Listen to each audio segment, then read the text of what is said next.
báo chết đã xong. báo quay mới được cái camera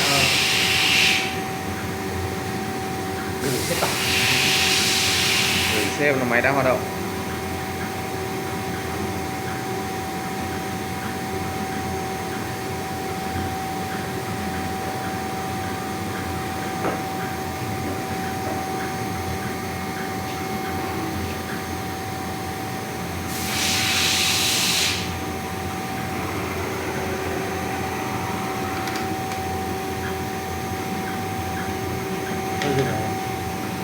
Cứ kệ chạy cho em anh ơi, cái demo cho nó chạy cho nó êm chụp.